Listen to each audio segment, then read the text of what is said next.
Est-ce que vous pensez que vous pouvez faire mieux que votre père ici?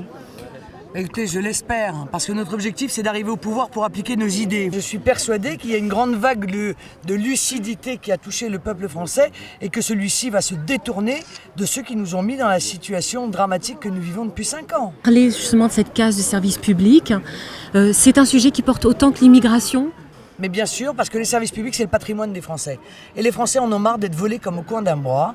Ils en ont marre que l'État se désengage en toutes circonstances, que les Français sont obligés de payer de plus en plus d'impôts et avoir de moins en moins en face. Moins de justice, moins de sécurité, moins de policiers, moins de gendarmes, moins de santé, moins de transport. Par conséquent, l'argent va bien quelque part. Voilà, il va aux banques. Et quand tout le monde aura compris ça, eh bien ils comprendront qu'on ne peut pas continuer comme ça avec ceux qui nous ont dirigés. Une question s'il vous plaît sur la maternité. Si vous êtes élu, je rétablirai la maternité, je la remettrai en fonctionnement.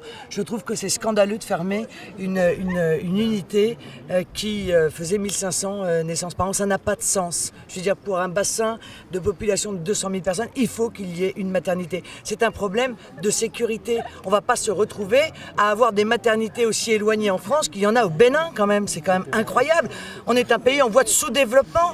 Et ceux qui nous dirigent veulent encore être élus, alors qu'ils ont mis notre pays en faillite, et nous sommes en pleine régression, et nous sommes de retour au Moyen-Âge en matière de services publics.